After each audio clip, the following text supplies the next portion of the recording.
네, 안녕하세요. 중수투자입니다. 오늘은 10월 17일이고요. 오늘 영상은 서신 시스템 전고점 돌파 가능성이라는 제목이랑 이노아이리스가 스몰셀 쪽으로 해가지고 미국의 무슨 FCC라는 데 승인을 받았다는 뉴스가 있어가지고 이거에 대해서 얘기를 좀 해보고 꾸준한 매수가 빛을 발하는 순간이라는 제목의 영상을 좀 찍어보려고 합니다. 일단 해외 시장을 좀 보면은 이제 나스닥 같은 경우 0.3% 정도 하락을 했죠. 지금 전반적으로 뭐 트럼프 탄핵이랑 그런 거 해서 정치적으로도 좀 불안정한 상태이고 미중 무역 합의가 아직 서면으로 정확하게 합의문이 작성이 되지 않았기 때문에 좀 추가적인 상승은 약간 좀 제한된 상태죠. 지금 전고점을 여기서 한번 좀 못 넘었는데 이렇게 보자면은 두 전고점 사이를 연결을 시켜 보자면은 이 추세선을 지금 뚫지 못하고 여기서 저항을 맞고 있는 상태죠. 이런 상태에서는 사실상 큰 어떤 모멘텀이 발생하지 않는 이상은 오르기보다는 하락할 가능성이 좀 크다고 생각이 되는 그런 차트입니다. 여기서 만약에 미국과 중국이 조금이라도 이제 싸우려는 그런 강경한 자세를 취하게 된다면 당연히 7,800까지는 금방 떨어질 가능성이 있기 때문에 좀 조심을 해야 될 자리라고 생각이 좀 들어요. 우리나라 코스피랑 코스닥은 오늘 좀 적절한 조정을 받았던 것 같아요. 한 0.2%, 0.3% 둘 다 빠졌는데 이것도 마찬가지로 직전 전 고점에서 아주 지금 조정을 받고 있습니다. 저항을 딱 받고 있는 모습이고 지금 이제 샛별형 캔들로 여기서 이제 오를지 말지 매수세와 매도세가 아주 강하게 경합을 벌이고 있는 과정인데 제 개인적으로는 여기서 이제 바로 오르기보다는 약간 한 이 정도 조정을 받고 올라가는 것이 시장에 조금 더 건강한 그런 모습이지 않을까 하는 그런 생각이고요. 코스닥도 좀 마찬가지죠. 좀 어제 너무 급하게 오르는 것 같다. 바이오 쪽을 이제 중심으로 많이 오르다 보니까 급하게 오르는 느낌이 있었는데 오늘 살짝 좀 쉬어주면서 좀 숨고르기를 했죠. 여기서 제 개인적인 생각에는 전고점을 지금 다시 한번 테스트하는 시기이긴 하지만 바로 오르기보다는 코스피처럼 약간 조정을 받고 다시 오르려는 이런 상승을 취하는 것이 시장이 좀 가벼워지면서 오르기 좀 편한 그런 상태가 될 거라고 생각을 합니다. 5G 종목을 좀 보면은 전반적으로도 그렇게 나쁘진 않았던 것 같아요. 5G 종목 자체가 이제 RFHIC랑 KMW가 최근에 많이 떨어졌는데 그런 기사가 또 있더라고. 어떤 분이 댓글로도 남겨주시긴 했는데 독일 쪽으로 해가지고 화웨이가 미국의 어떤 그런 규제라든가 제재에도 아랑곳하지 않고 화웨이 제품을 사용하겠다고 독일에서 이제 먼저 얘기를 했으니까 아무래도 독일이 먼저 그런 화웨이 제품을 먼저 사용을 하겠다고 하면은 다른 유럽 국가들도 화웨이 제품을 사용하는 데 있어서 크게 부담을 좀 느끼지 않을 거란 말이에요. 어떤 그런 이슈 때문에 오늘은 좀 RFHIC랑 KMW가 좀 반전에 성공을 한 것 같고요. 서진 시스템이 계속 좀 며칠 강하죠. 그래서 계속 강한 모습을 좀 보이고 있고 이노아리스도 어제 많이 상승을 해가지고 오늘은 좀 조정을 받아도 이상할 차트가 전혀 아니었는데 오늘도 상승이 나와주면서 전반적으로는 다 괜찮았습니다. 일단 서진 시스템이 이제 전고점까지 딱 왔어요. 이 전고점이라는 것이 굉장히 큰 의미인데 여기서 딱 윗꼬리를 달고 하락을 했죠. 이게 왜 전고점에 조심을 해야 되고 전고점이 어떤 매도의 타이밍으로 볼 수 있는지에 대해서 간단하게 설명을 드리면은 여기서 전고점이 어떻게 만들어졌는지 잠깐 생각을 해봅시다. 이제 매수를 해가지고 주가를 들어올리려는 그런 세력이 있고 매도를 해가지고 주가를 떨어뜨리려는 그런 매도 세력이 있을 거란 말이에요. 근데 여기까지 오를 수 있었던 거는 매수세가 매도세보다 훨씬 강했기 때문에 여기까지 가볍게 올라갔던 것인데 여기서부터는 더 이상 이제 돈을 주고 이 주가를 올리기 위해서는 엄청난 큰 자금이 필요한데 이 주가를 올릴 만한 그런 자금의 충분한 여유가 없다는 얘기죠. 주포들이 주식을 움직이는 메이저 세력들이 그거와는 반대로 이제 팔려는 사람들이 일시적으로 확 많아지게 되니까 주가가 이제 힘없이 이제 빠져버리게 되는 거죠. 근데 이 주가가 다시 그 전 고점에 왔다는 것은 여기서 이제 팔았던 그런 매도 세력들이 다시 이 가격대가 오면은 다시 팔아야겠다는 그런 매도 세력들이 크게 출몰할 가능성이 굉장히 높다는 거예요. 그래서 오늘 같은 경우도 사실상 전고점에서 이제 윗꼬리를 달면서 떨어졌고 하지만 이제 전고점이 왔다 그래가지고 뭐 100% 떨어지는 것은 아니고 지금 업황이라든가 어떤 그 폴더블 폰 관련해서 상당히 모멘텀들이 좋기 때문에 이런 모멘텀에 의한 매도세보다 강해진다라면은 이 전고점을 뚫을 가능성도 저는 충분히 있다고 생각을 합니다. 제가 2분기 실적이 나오고 나서 계산한 서진 시스템 컨센인데요. 당시 이제 PER이 적정 PER을 7과 9로 줬을 때 상승 여력을 한 9%랑 이제 41%로 잡았었어요. 근데 이제 최근 컨센의 EPS 기준으로 목표 주가랑 어떤 적정 상승 여력을 다시 계산을 해 보면은 2019년도 EPS가 4,000으로 굉장히 크게 증가를 하죠. 2018년이 이제 2,000이니까 거의 이제 2배, 더블 가까이 증가를 하게 된 거고, 2020년에도 이제 한 800 정도 증가를 하는 거니까 20% 가까이 증가를 하는 그런 나쁘지 않은 그런 성장을 좀 보여주고 있어요. 그래서 마찬가지로 PER을 7에서 9 정도 밴드로 잡아서 계산을 하게 되면은 2019년이 한 28,000원에서 36,000원대가 적정 가격이 나오게 되는 거고, 2020년은 33,000원에서 42,000원이 적정 가격으로 나오게 되는 거예요. 근데 이제 이거를 주가 차트로 봐서 구분을 해 보면은 지금 28,000원대니까 아까 그 28,000원, 2019년 EPS 4,000 기준으로는 28,000원에서 36,000원. 그러니까 지금 박스권보다 이 위쪽이 사실상 적정 평가, 적정 구간이라는 거죠. 그리고 이 박스권 28,000원 아래서는 저평가 구간이었고 36,000원이 넘어가는 그런 그 위치에서는 고평가라는 계산을 할 수가 있어요. 이 레포트에 따르면은. 물론 여기는 그 한 가지 문제가 있는데 이 서진 시스템의 PER을 몇으로 줄 건지에 대해서 제가 방금 7에서 9로 줬는데 지금 일반적인 시장에서는 여기까지는 한 PER을 6 정도 줬던 것 같은데 이 PER을 만약에 9가 너무나 높다라고 생각을 하게 된다면은 여기는 이제 적정 평가가 아니라 고평가일 수도 있겠죠. 지극히 개인적인 생각으로는 이노아이리스처럼 좀 움직이지 않을까 하는 그런 생각이 들어요. 이노아이리스가 어떻게 움직였냐면은 이제 6월 달에 한번 고점을 갱신을 하고 나서 쭉 하락을 했단 말이에요. 하락 이후에 다시 전고점을 한번 돌파를 하고 그 이후로도 약간 상승을 했습니다. 상승을 한 다음에 바로 이제 KMW처럼 쭉 오르는 것이 아니라 다시 하락을 한 이후에 지금 상승 고점 테스트를 하러 가는 길이죠. 그래서 결론적으로 말씀을 드리자면은 전고점 돌파 가능성은 있다고 보는데 이제 서진 시스템이요. 만약에 서진 시스템이 여기서 만약에 전고점 돌파를 하지 못한다면은 그냥 제가 가지고 있는 비중 그대로 홀딩하면 될 것 같고, 왜냐면은 하락을 하더라도 어느 정도 조정을 받은 뒤에 다시 전고점을 뚫을 가능성이 높기 때문이죠. 근데 이제 만약에 전고점을 여기서 뚫고 뭐 33,000원, 35,000원까지 단기간에 많이 오르게 된다면은 제 생각에는 거기서는 좀 부분 차익 실현을 해야 될 가능성도 있다고 생각을 합니다. 네, 그래서 저의 개인적인 서진 시스템에 대한 뷰를 좀 말씀을 드렸습니다. 최근에 이제 5G 종목 중에서 가장 강한 것 중에 하나가 이노아리스가 좀 가장 강하잖아요. 근데 제가 이제 예전에도 항상 고평가라고 말씀드렸던 유비쿼스 홀딩스가 조금 눈에 들어와서 정말 차트적으로만 딱 봤을 때 되게 좀 좋아 보이거든요. 이게 굉장히 크게 많이 상승을 한 뒤에 거의 이제 반토막이 났죠. 50% 이상 빠졌는데 여기서 이제 추가적으로 하락을 하지 않고 매수세가 들어왔죠. 하락을 하려고 했는데 또 매수세가 들어왔고, 하락을 하려고 했는데 또 매수세가 들어왔어요. 그래서 지금 차트상으로 보면은 거의 이제 산바닥 지지가 된 상태이고, 여기서는 하락할 가능성은 굉장히 낮다는 그런 차트상으로만 봤을 때는, 물론 여전히 고평가 가능성은 있지만 제가 만약에 지금 현금 비중이 많고 종목이 그렇게 많지 않더라면은 이 종목을 매수할 만한 그럴 가능성도 충분히 있을 것 같습니다. 이노아리스 뉴스가 하나 있어가지고 잠깐 말씀을 드리면은 5개형 스몰셀이 있는데 이게 미국의 FCC 인증을 좀 받았다 그래요.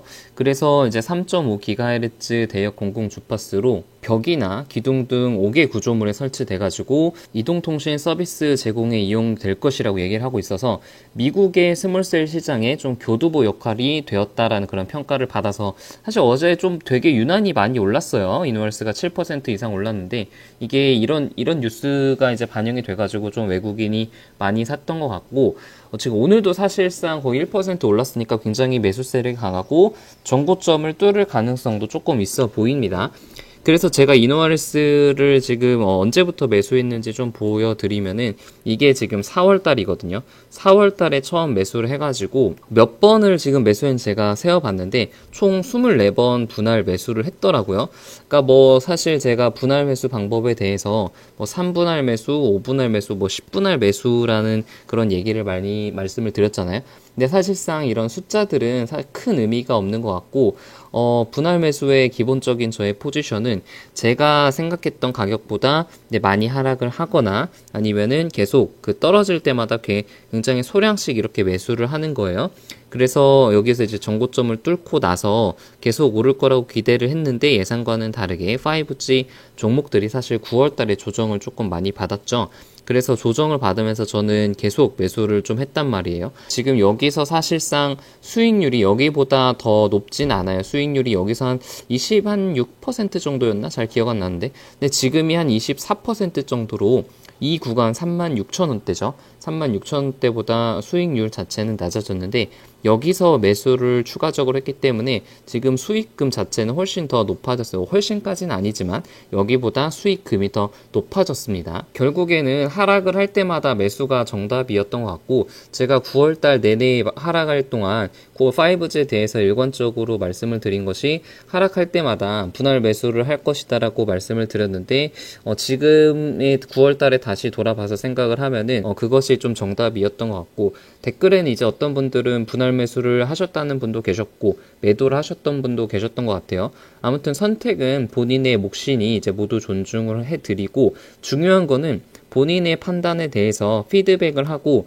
내가 9월 달에 어떤 판단을 했고 그 근거는 뭔지 그리고 지금 한 달이 지난 이 시점에서 어떤 판단을 하는 것이 올바랐는지에 대해서 한번 개인이 본인 스스로 한번 판단을 해 보셨으면 좋겠습니다. 나중에 이런 비슷한 상황 그러니까 계속 장이 빠지거나 하락을 하는 시기가 다시 왔을 때 다시 저희는 이제 그런 현명한 판단을 할 수 있을까에 대해서 한번 스스로 고민을 좀 해봐야 돼요. 그래서 저도 이제 스스로 생각을 해봤어요. 제가 다시 9월달로 만약에 돌아간다라면은 제가 여기서 이제 분할 매수를 좀 하긴 했지만 사실 굉장히 공격적으로 매수를 하지는 못했거든요. 왜냐면은 여기서 이제 추가 하락을 할 가능성도 대비를 해서 현금을 좀 남겨둔 거죠. 지금까지는 뭐 잘한 판단이라고 생각을 하고 앞으로 이제 저의 그 5G에 대한 그런 마인드는 시장이 다시 5% 넘는 큰 폭락이 찾아온다면은 제 스스로 이제 질문을 하는 거예요. 여러분들은 어떻게 하시겠나요? 지금에 이렇게 오르고 나서야 하락하면 당연히 분할 매수를 해야겠다라고 얘기를 할 수 있지만 다시 공포의 장, 폭락의 장이 찾아온다면은 용감하게 매수를 하실 분이 또 얼마나 계실까 의문이 들어요. 저 또한 아직 그런 공포로부터 완전히 자유롭지를 못하기 때문에 그 공포를 이겨내는 연습 그리고 마인드 컨트롤을 하는 연습 그것에 대해서 이제 하락장에 대해서 계속 이미지 트레이닝을 하는 것이 중요하다고 생각을 합니다. 제가 예전에 그 유료방 절대 하지 마세요라는 영상을 좀 남겼었는데 이제 어떤 분께서 댓글을 좀 남겨주셨어요. 그 유료방이 굉장히 현혹시키는 그런 문구들이 많잖아요. 200%, 300% 그리고 뭐 단기간에 1000%. 물론 이분 같은 경우 이제 사기성이 보여가지고 하지 않고 뭐 KMW를 최저가에 사셔가지고 지금 수익권이실 것 같아요. 그 이후로 좀 상승을 했으니까. 그래서 제가 이제 말씀을 드리고 싶은 거는 급등주 쫓아다니면서 2%, 3% 먹는 연습을 하지 말고 한 종목 몇 종목 가지고 비중을 굉장히 크게 늘려서 20%, 30%, 50% 수익을 내는 연습을 하는 것을 좀 추천을 해드려요. 이게 무슨 의미가 있냐면은 어차피 주식을 하는 것은 수익을 내기 위함이잖아요. 수익을 내는 것이 수익률이 높게 나오는 것이 중요한 게 아니라 수익금을 높이는 것이 중요하다고 제가 계속 말씀을 드려요. 예를 들어서 100만원에 100%면은 100만원을 버는 거예요. 근데 1000만원에 20%면은 200만원을 버는 겁니다. 자, 1억에 10%면은 1000만원을 버는 거예요. 제가 만약에 어떤 종목에 1억을 투자했는데 그거에 10%만 올라도 1000만원을 벌 수가 있고 만약에 내가 10억을 넣었는데 이거에 5%만 벌더라도 5천만 원을 버는 거예요. 물론 여기서 마이너스가 나고 손실이 나면은 비례해서 투자 손실 금액도 커지긴 하겠죠.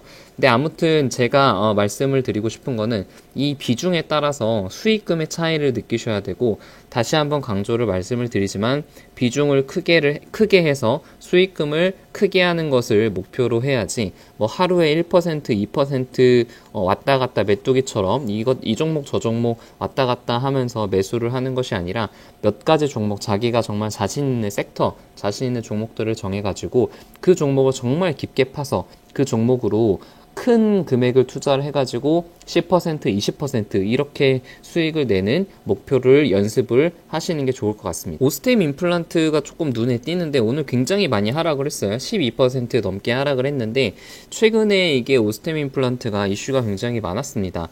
추징금이 이제 415억 원을 그 추징금이 거쳐가지고 벌금을 내게 생겼어요. 그래서 이유가 2014년부터 2018년까지 사업 연도 세무조사를 했는데 이거에 대한 이제 추징금, 과징금인 것 같아요. 그리고 또 최근에도 목표가가 나온 게 88,000원에서 59,000원으로 목표가를 굉장히 많이 이제 하락을 시켰습니다. 33%나 떨어뜨렸죠. 그 이유가 이제 2분기 때도 마찬가지 이슈로 굉장히 크게 하락을 했는데 수출 자체는 계속 증가를 하지만 해외 자회사의 재고자산 충당금이랑 대손 충당금이 계속 남아있기 때문에 매출액은 증가를 하지만 영업이익이 계속 감소를 해서 주가가 이렇게 많이 하락을 한 것 같아요. 그래서 이 회사가 매출이 이제 안 나오느냐? 그것도 아니잖아요. 그래서 일반적으로는 대손 충당금이 일회성 비용으로 끝나는 그런 것들이 많은데 지금 오스템 임플란트 같은 경우는 이 대손 충당금 이슈가 4분기까지 계속 이어지는 가능성이 높아가지고 계속 떨어지는 것 같아요. 근데 이 회사가 지금 매출이 안 나오느냐? 그건 아니잖아요. 개인적으로는 지금 이 주가가 이 악재에 대해서 충분히 하락을 하고 저평가가 될 정도로 하락을 많이 한 다음에는 매력적인 종목이 될 것 같고 마치 이마트가 지금 17만원에서 거의 10만원대 초반까지 떨어지고 나서 지금 쌍바닥을 찍고 나서 반등을 했죠. 오스템 임플란트도 지금 굉장히 많이 하락을 하는 한 이 정도 구간에 있지 않을까 싶어요. 지금 거래량이 터지면서 크게 하락을 했기 때문에 추가적인 하락 가능성은 있고 이런 쌍바닥이 나오는 그런 시점이 오게 된다면은 충분히 이렇게 급한 반등을 할 가능성도 있어 보인다고 제 개인적인 그런 생각을 가지고 있습니다. 그래서 계속 좀 관심 종목으로 보고 있는 그런 섹터고요. 오늘 포트폴리오가 전반적으로 좀 나쁘지 않았는데 헬릭스미스가 굉장히 말썽을 부리고 있죠. 8% 어제도 거의 10% 넘게 빠지면서 오늘도 많이 빠졌는데 그 이슈가 있죠. 이제 그 골드만삭스에서 거의 약간 사실상 매도 리포트를 좀 내가지고 이거에 대해서도 시간이 되면 좀 자세히 말씀을 드릴 예정이고 좀 팔고 싶은 마음은 좀 굴뚝 같은데 지금 이런 매도 리포트가 나오면서 굉장히 패닉셀 하는 그런 과정에서는 팔 때가 아니라고 생각을 하고 있고 다행히 그 포트에서 제가 저가에서 좀 분할 매수를 하긴 했지만 전체적인 포트에 비해서는 그렇게 비중이 많진 않기 때문에 시간이 언젠가는 해결해 줄 거라고 생각을 하고 있고 지금 수익률 한 마이너스 30%로 원래 마이너스 한 15%까지 좀 올랐다가 지금은 다시 좀 떨어졌죠. 그래서 오늘 매매한 거는 이제 LGU 플러스랑 다산 네트워크스를 약간 소량 조금 매수를 했습니다. LGU 플러스 같은 경우는 지금 거의 매일 언제부터인지 모르겠는데 굉장히 조금씩 매수를 계속하고 있어요. 워낙 소량씩 매수를 하고 있기 때문에 큰 부담 없이 계속 매수 중이고요. 계속 좀 지켜봐야 될 것 같습니다. 그래서 오늘 영상은 여기서 마치고요. 좋아요랑 구독 눌러주시면 감사드리겠습니다. 이상입니다.